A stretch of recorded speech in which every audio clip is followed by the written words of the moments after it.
Hello, and we're going to talk about why the price suddenly jumped today. And we're going to actually kind of explain a lot of the price movements in the last week, including the big dump. Now, we know that 2 days ago, right before the Jerome Powell speech, it massively dumped. Today, it massively pumped. Now, I've been explaining it like, yeah, people were afraid of the Powell speech, so they dumped. And, people were relieved after the speech, so they pumped. But that might be part of the explanation. But BlackRock and Co. could have definitely had a part in it. Remember, right now, BlackRock is buying for retail investors. But ETF investors are kind of a different breed where they're more for like long term investment. But maybe some private information was leaked. But let's actually go look at the ETF charts. So if you actually go look at the ETF charts, today on the 3rd of May, we had $365 million of net inflows, and that's why we ended up a lot. If you look at the 1st of May, the day we massively dumped, we had $563 million of outflows. So basically, the big day of outflows for ETFs, we dump a lot. The big days of inflows for ETFs, we pump a lot. And some interesting things have actually happened. If you look at GBTC, it's basically been negative every single day since launch until today. It actually gained $63 million today.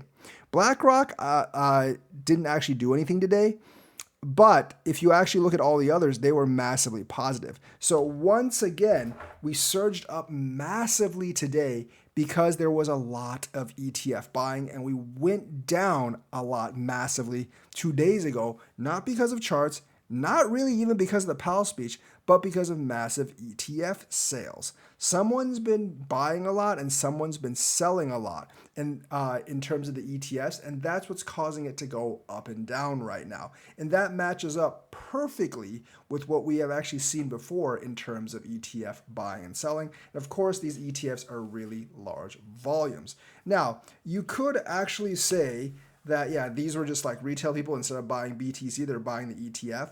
I don't really think so, though, because people that buy Bitcoin directly off the exchange generally are not quite the same people that buy the ETF. Although there's definitely a mix, because some of my viewers do buy spot Bitcoin and cryptos, and they also buy the ETF.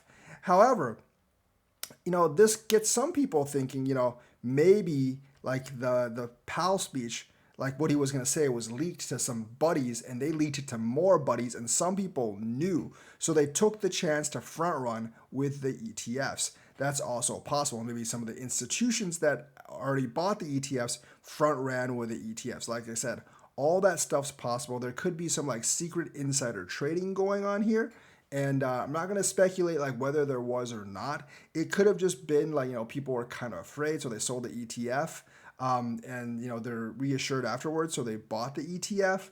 But there's just such a huge disparity within the 2 days, especially like since Grayscale actually became positive today, and BlackRock 2 days ago was the first time they actually became negative. So I do think there is something going on there, tugging at these ETFs. But we do have to remember the ETFs are generally from individuals or institutions, and they can buy or sell the ETF, and there is a secondary market. But somehow I think like there was definitely manipulation in the market for the ETFs to actually act like that. And I do believe this buying and selling of ETFs is what directly caused the up and down motions, like has been for the last, half a month or like the last couple of months.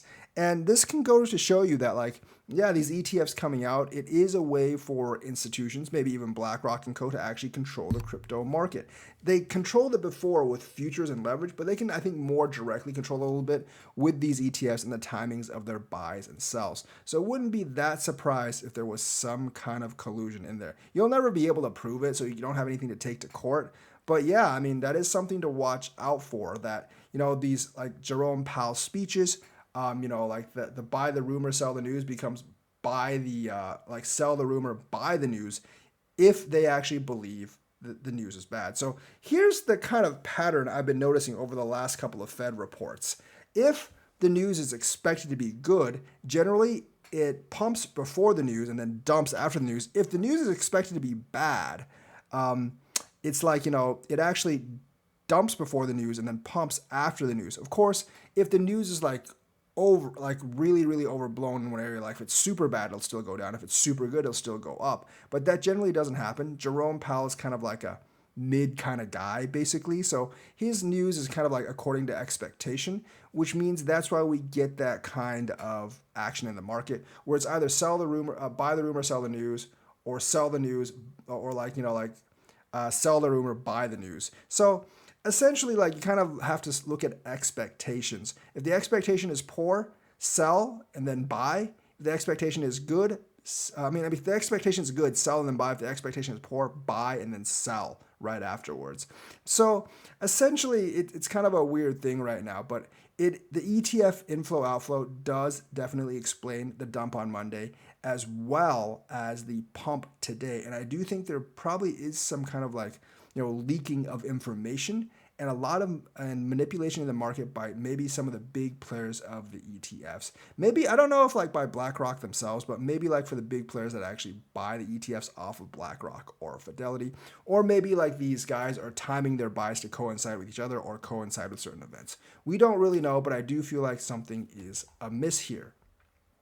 And obviously, that's going to cause some irritation with investors. So Michael Saylor chimed in on the Ethereum ETFs. He actually believes that the SEC will deny the Ethereum ETFs and then classify others as security. I think he's actually right on this one. But I don't think the SEC will be very successful because they will be challenged in court and they will lose.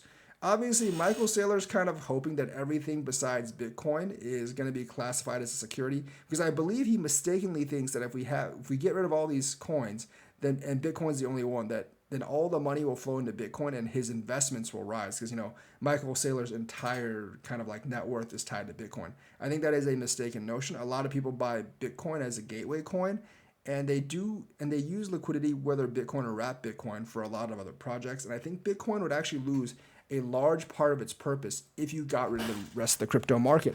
I think Bitcoin and the crypto market generally need each other. It's not like one can actually survive without the other. And Michael Saylor's just thinking, if we get rid of all the meme coins, we get rid of all these other networks, everything will flow into Bitcoin. And that's just not true, because you can't really do DeFi with Bitcoin. I mean, the fees would be awful. Actually, I think they created runes and ordinals just so miners could survive off the ridiculous fees that miners are willing to pay for these things, because the rewards weren't going to be enough. But I mean, there's a lot of things that Bitcoin was just not built to do, and DeFi and a lot of this other stuff are parts of those things. And Saylor still has not recognized that. People use cryptos for other things than what Bitcoin is actually built for. Not everyone is looking for a store of value. A lot of people are looking for an investment in the market. Some people are actually looking to transfer money. And there's other sorts of utility that Bitcoin is simply not good at. I think if you got rid of all the altcoins, the interest in Bitcoin would substantially drop as well. So yeah.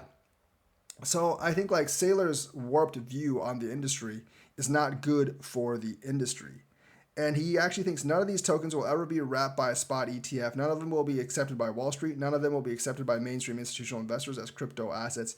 I definitely think he's wrong, because just like the SEC denied the Bitcoin ETF and forced Grayscale to sue the SEC to accept the Bitcoin ETF, I believe Grayscale will sue on behalf of Ethereum. Consensus will sue on behalf of Ethereum, and the courts will not rule in the SEC's favor. I think Saylor's having a short-term memory lapse where he forgot the SEC didn't initially accept Bitcoin either, but was forced to accept Bitcoin because they couldn't find an excuse to not accept Bitcoin that was relevant. And I do think that Saylor's being extremely short-sighted and not seeing that it's going to go the same way with other coins, because realistically, if you think about it, there's not too much special about Bitcoin. And the Howey test, what kind of protocol it is for the Howey test, it may not really matter all that much. You have to prove common enterprise and all that stuff. And if they couldn't actually pin XRP as a security, they can't really pin anything else as a security either. And they're not going after Bitcoin because they've already said Bitcoin's a commodity. The SEC also has basically treated Ethereum as a commodity for many years, and them trying to turn their back now, I think is going to be a lot harder than they expect. So that's the news for today. Let me know what you think. Like and subscribe. Hit that bell notifications button. Thank you and have a nice day.